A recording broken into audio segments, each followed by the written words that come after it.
Petrol महंगा हुआ और इसका असर सब तरफ गया। डॉलर की कीमतें ये तो आसमान पर पहुंच गई।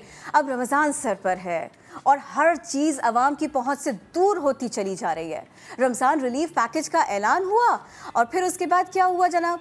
पिछले साल के मुकाबले में इस साल 3 अरब रुपए की कमी की गई है। 19 बुनियादी आइटम्स ऐसी हैं कि जिस पर सब्सिडी दी जाएगी। मुल्की मईशत पर बात करेंगे। हमारे साथ माहिर मईशत हैं डॉक्टर खाकान नजीब साहब, उनको शामिल गुफ्तगू करते हैं। आप समझ रहे होंगे ना, अकेले बातें करती रहेंगी? जी नहीं, ऐसा नहीं है। मैं आज इस महंगाई को समझने की और हम लोग कब तक इससे लड़ते रहेंगे इस बात को जानने की कोशिश करूंगी। खाकान नजीब साहब, बहुत शुक्रिया, आप हमें टाइम दे रहे हैं, नया दिन को वक्त दे रहे हैं। कैसे हैं आप?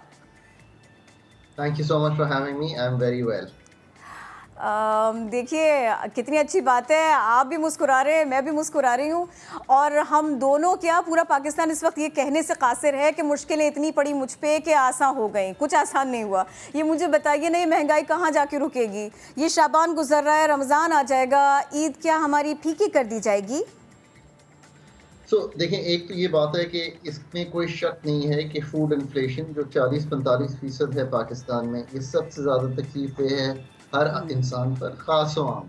कुछ 1-2% उन लोगों को अगर आप निकाल दें जो बहुत हाई इनकम अर्नर्स हैं मुल्क में, बाकी सब मतलब 95% लोगों पर ये एक बहुत ही मुश्किल है कि इतनी फूड इन्फ्लेशन हो। एक पूरी आपकी फूड बास्केट जो है वो 100 रुपए की हो और वो आज फूड बास्केट जो है 140 या 45 रुपए की हो जाए एक साल बाद, क्योंकि आपकी इनकम्स नहीं बढ़ी। एक तो यह है कि इसकी बहुत सी वजूहत है, हम टेक्निकली बात कर सकते हैं, पर सबसे बड़ी वजह यह है कि हमारी पैदावारी सलाहियत एग्रीकल्चर की बहुत कमज़ोर है। हमें बहुत कुछ इंपोर्ट करना पड़ता है, इंपोर्टेड कीमतें ज़्यादा हैं। अब हमें करना क्या है अगर हमने इसको गुजारना है ये वक्त, और ये वक्त अगले 4-6 महीने आसान होने वाला नहीं है। मैंने हमेशा ये कहा है कि आप अपना थोड़ा सा तर्ज़े अमल बदलें, आप अपना थोड़ा सा तर्ज़े ज़िंदगी बदलें, आपको जो तकलीफ़ है होगी तो पर कम होगी, आपकी कॉस्ट ऑफ लिविंग तो पर कम बढ़ेगी। इससे मेरा क्या मतलब है? देखिए, हर शादी पर जाना ज़रूरी नहीं है। हर उस इंसान को अगर कोई ऐसा हो, कोई तकलीफ में है आपका रिश्तेदार, आप बहुत सा पैसा खर्च करके दूर जाएं। मैं अब थोड़ी सी इस तरह की ये बातें इसलिए करता हूँ, आप बहुत दूर जाएं। आप अगर कोई तकलीफ में है तो उसको मदद के लिए पैसे भेज दें। मेरा ये मतलब है कहने का कि आप थोड़ा सा अपने तर्ज अमल को भी प्रोडक्टिव करें।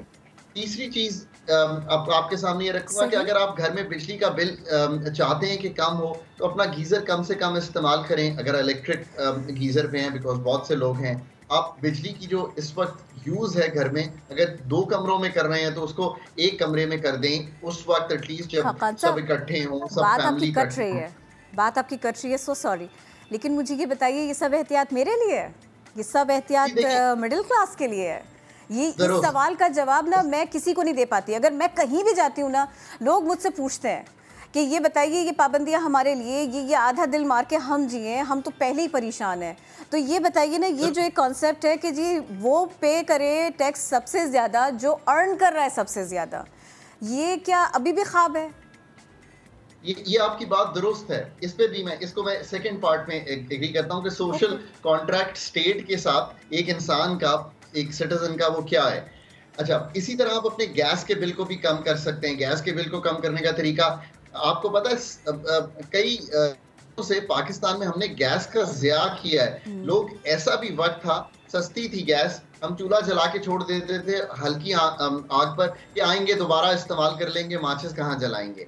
उसको कम करें। ट्रांसपोर्ट कम करें। अगर आपने बहुत 3 दफ़ा जाके आप सब्जी खरीदते हैं तो उसको 2 दफ़ा कर दें। इतवार बाजार का इस्तेमाल करें।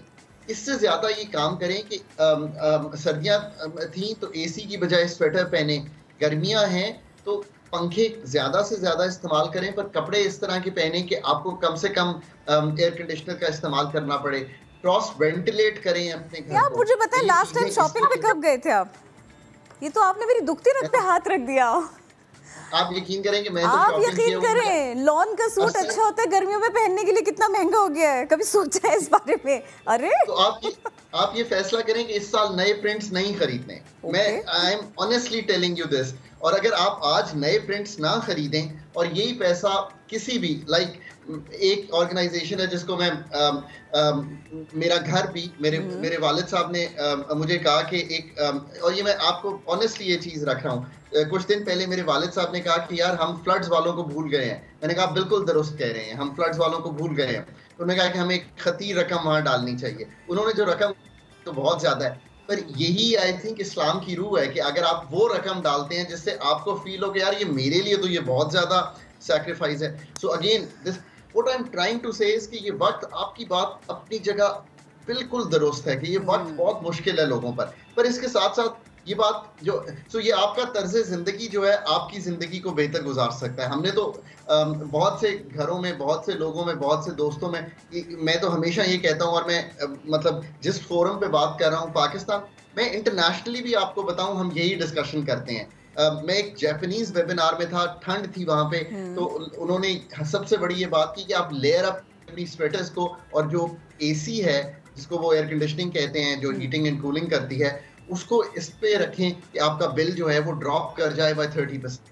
सो ये तो अक्रॉस द बोर्ड बात है, दुनिया में महंगाई अक्रॉस द बोर्ड है, पाकिस्तान में इफेक्ट बहुत ज्यादा आ रहा है इसका। मेहंदी, शादी, वलीमा, 3 फंक्शंस पे लोग जाते हैं, आप एक पे चले जाएं, पेट्रोल भी बचा, आप को कपड़े भी कम बनवाने पड़ेंगे। मैं एक्चुअली ये बातें इसलिए कर रहा हूँ क्योंकि मुझे मालूम है कि अगले महीने जो महंगाई की शरह आएगी वो 31% से भी बढ़ी हुई आएगी, बिकॉज हर चीज की इस वक्त पाकिस्तान में जो पैदावारी सलाहियत है, जो रुपया स्लाइड किया है डॉलर के अगेंस्ट, हमें तकलीफ लोगों को बहुत ज्यादा है। इसलिए मैं लोगों पे ओनस इसलिए डाल रहा हूँ। अब आप कहें कि हुकूमत को तो देखिए बहुत से काम करने चाहिए, इसमें कोई शक की गुंजाइश नहीं है। आप इकोनॉमिक मैनेजमेंट एट ए टाइम, जबकि इकोनॉमिक मैनेजमेंट की बहुत ज्यादा जरूरत है, उतनी ही अच्छी होनी चाहिए। इसे हम इनहराफ नहीं कर रहे कि हुकूमत का काम बहुत बड़ा है। हुकूमत का काम ये था कि सप्लाईज जो हैं वो मौजूद हों। जैसे ही आटे की शॉर्टफॉल हुई, आपने देखा आटे की कीमत बढ़ गई, पोल्ट्री की फीड की शॉर्टफॉल हुई, पोल्ट्री की कीमत बढ़ गई। अगर अक्रॉस द बोर्ड स्मगलिंग होती है तो डॉलर पे इम्पैक्ट आता है। ये सब बातें आपकी दुरुस्त हैं, पर ये भी तो हमारा फर्ज है ना, फिर हम पॉलिटिकल गवर्नमेंट। चलिए मैंने कर लिया ऐसे। देखिए आप जितनी बातें कर रहे हैं ना, ये आप बहुत दुरुस्त कह रहे हैं, बहुत अच्छा कह रहे हैं, बिल्कुल ऐसे ही होना चाहिए। वो कराची से लेके पेशावर तक, पेशावर से लेके स्वात तक, पूरे पंजाब में बिल्कुल ऐसे ही होना चाहिए। हमें अपने तर्ज फिक्र को बदलना होगा, करना पड़ेगा हमें ऐसे। और है ठीक है, मैंने मान लिया महंगाई जो है ना वो वाकई पूरी दुनिया का मसला है, लेकिन आप ये बताइए ना, हम एक दूसरे का हाथ पकड़कर चले तभी भी दबाव रहेगा। और ये मैं इसलिए कह रही हूँ कि पेट्रोल के पैसे बहुत ज़्यादा नहीं बढ़े, उसमें हुकूमत ने थोड़े रिलीफ की कोशिश भी कर ली, महंगाई फिर भी अपनी जगह है। और आप खुद कह रहे हैं महीने बाद क्या होगा। सर जिसकी तनख्वाह 35,000, 40,000, 55,000 है, उसका बजट कहाँ जाएगा? ये महीना उसके लिए मुश्किल है और आप कह रहे हैं अगले 2 महीने उसके लिए और मुश्किल होंगे। जी दुरुस्त। सो अब उसको क्या करना है? So you know now I am talking to the people of Pakistan. मैंने इससे इनहराफ नहीं किया कि हुकूमत के जो काम है हमने सामने रखे। उसको ये करना है कि उसके घर अगर कोई बेटा, उसके घर अगर कोई बेटी, उसकी स्पाउस, अगर खातून काम कर रही है तो मर्द को ये करना है। उनको कोई पार्ट टाइम काम शुरू करना चाहिए। पार्ट टाइम से काम है कि अगर मेरी कोई कॉर्नर शॉप है, मैं वहां जाके बैठ जाऊं, अगर मैं शाम को 50 रुपए भी कमा लूं तो कोई बात नहीं। मैं कहीं अगर सिलाई कर सकता हूं तो मैं वो कर लूं, अगर मेरी बहन सिलाई कर सकती है तो वो कर ले। मैं इस वक्त बहुत ही प्रैक्टिकल होने की जरूरत है लोगों को। मैं जानता हूं क्योंकि मैं उन लोगों को मिलता हूं, मैं उन लोगों से समझने की कोशिश करता हूं। मैं वो इकोनॉमिस्ट नहीं हूं जो सिर्फ एक मैक्रो लेवल की गुफ्तगू करे। ये लोग जब तक इनको हम नहीं समझाएंगे कि आपकी बेटी जो है वो बहुत ही काबिल है, उसने अगर एफएससी भी पास किया है तो वो एफएससी की मैथ्स की ट्यूशन दे सकती है, वो ये एडवर्टाइज करे कि मैं मैथ्स पढ़ाऊंगी। वो मैथ्स अगर 1 घंटा ऑनलाइन नहीं पढ़ा सकती तो कहीं किसी के घर जाए या वो किसी के घर आए, वो उसकी काबिलियत को इस्तेमाल करें और वो 1000 रुपए की भी ट्यूशन देगी तो उसको फायदा होगा। हरकत में बरकत है, हरकत में बरकत है। और ये हर ग्रुप ऑफ एज के लिए आप कह रहे हैं। अब देखिए मुझे बताइए कुछ, जी बात भी मुकम्मल करें, साथ में मुझे ये भी बताइए। देखिए सबसे ज़्यादा जो है ना वो नौजवानों को होप्स की ज़रूरत है, सबसे ज़्यादा उनको एक्टिव होने की ज़रूरत है, सबसे ज़्यादा उन्हें मसरूफ़ रहने की ज़रूरत है। तो अब बताइए कि ये इस सब टेक्निकल एजुकेशन भी हो, एजुकेशन भी हो, किस तरह से हो सब कुछ आसानी से? वो अगर मैट्रिक भी किया है तो 8वीं क्लास की ट्यूशन दे सकती है वो बहन मेरी। मैं इसलिए ये बातें कर रहा हूँ कि आप जितनी हरकत करेंगे, आप ज़िंदगी में जितना लेथार्जिक होंगे, उतनी ही इनकम कम बनेगी। मैं दिन में 14 घंटे काम करता हूँ, पर 14 घंटे काम में से कोशिश ये करता हूँ कि मेरी जो पैदावारी सलाहियत है, वो बहुत ज़्यादा हो। कि कोई भी काम, अगर मैं टीवी भी देखूँ, तो मैं ऑनेस्टली कहता हूँ, तो मैं वही प्रोग्राम देखता हूँ। लोग कहते हैं, आप इतना प्रोग्राम देखने के लिए भी सोचते हैं। मैं सोचता इसलिए हूँ कि ताकि मैं उसकी एंटरटेनमेंट पूरी रख सकूँ अपने दिमाग में, ताकि अगर मैं रिलैक्स करना चाहता हूँ तो मैं पूरा कर सकूं। मेरा कहने का मकसद ये है कि हमें अपने यूथ को ये कहना है कि अगर आप मैट्रिक है तो 8वीं को पढ़ा लें, एफएससी है तो मैट्रिक को पढ़ा लें, इंजीनियरिंग की हुई है तो जो इस वक्त इंजीनियरिंग में दाखिल हुए हैं उनको पढ़ा लें। बहुत से लोग जो हैं वो ढूंढते हैं हेल्प, आप वो हेल्प दें। अगर कोई 5,000 की ट्यूशन दे रहा है 6 बच्चों को, तो आप 2,000 में दे दें वही ट्यूशन। सही कहने का मतलब ये है कि अगर थोड़ी भी इनकम सोर्स बढ़ेगी, ये जो बढ़ी हुई महंगाई है, इसमें से लोग बहुत ज्यादा मुश्किल की बजाय मुश्किल से गुजर जाएंगे। अच्छा, ये आप इसमें कोई शक आप नहीं थोड़ा है सा इसके ऊपर भी रोशनी डालिए। ये आप बात कर रहे हैं ज्यादातर मिडिल क्लास की, वो इस सारी की सारी ऑप्शंस को, ये जितने आइडियाज़ आप दे रहे हैं, ये बहुत उम्मीद अफजा गुफ्तगू है, बहुत उम्मीद अफजा गुफ्तगू है। ये मुझे बताइए, ये तो मिडिल क्लास के लिए हो गया, मिडिल क्लास के बहुत सारे चैलेंजेस हैं, लेकिन अब मुझे मजदूर तबके के लिए बताइए, मेहनत कश तबके के लिए बताइए, वो क्या करें, वो उम्मीद कहाँ ढूंढें इस सारे सिनारियों में? उनके लिए 2 अथॉरिटीज को आगे आना पड़ेगा। एक तो वो अथॉरिटी है 2% ऑफ पाकिस्तानी, या 4% या 5% मेरे जैसे पाकिस्तानी, जिनको समझना चाहिए कि जब मुझे तकलीफ होगी पैसे देते हुए, तो वही पैसे हैं जो उनकी मदद करेंगे।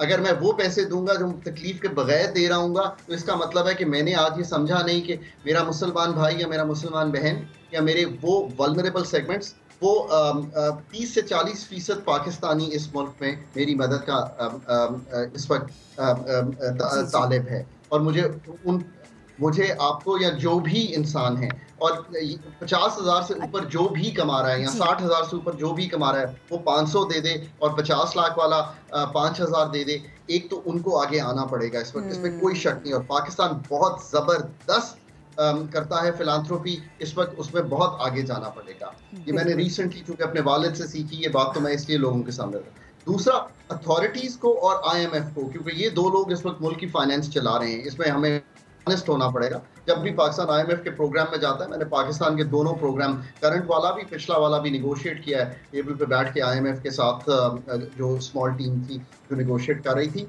उन दोनों को ये समझना पड़ेगा कि अच्छा है कि हम 350-400 अरब दे रहे हैं इनकम सपोर्ट में, पर हमें मिनिमम वेज बढ़ानी है। 25,000 मिनिमम वेज अनफॉर्चुनेट है पाकिस्तान में।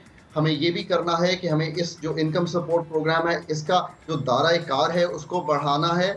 हमें बैतुल माल, हमें जो और ज़राए हैं उनको इस्तेमाल करना है। हमें फ्लड विक्टिम्स के लिए पैसे रखने हैं। ये 2 जो अथॉरिटीज़, मैं इसलिए कहता हूँ कि एक मुल्क चला रही है अथॉरिटी, और एक जो मुल्क चलाने की सलाहियत रखती है या मुल्क में खतीर रकम रखती है, इनको जब भी सामने ये आएंगे, जब भी ये काम करेंगे। और तीसरा, मैं कहता हूँ कि इस वक्त है सब उन लोगों का जो साहिब दिमाग हैं। और ये मैं क्यों कहता हूँ, ये वर्ड मैं हमेशा यूज़ करता हूँ, चाहे वो जुडिशरी हो, एस्टैब्लिशमेंट हो, पॉलिटिकल लीडर्स हो, सिविल ब्यूरोक्रेसी हो, इनको ये समझना है कि हमें एक थोड़ी सी सर्टेनिटी क्रिएट करनी है मुल्क में, हमें एक टेबल पे गुफ्तगू करनी है। चलिए, मैं आपको मजीद किसी मुश्किल में नहीं डालती। बहुत अच्छी गुफ्तगू रही और बेहद शुक्रिया। खाकान नजीब साहब हमारे साथ थे और वो ये बता रहे थे किस तरह से हमें हाथ एक दूसरे के साथ में मिला के चलना होगा। बड़े से बड़ा दबाव झेल जाएंगे, कोई मसला नहीं होगा, और अगर होगा भी तो मिलकर चलने से थोड़ा मामूली सा लगेगा।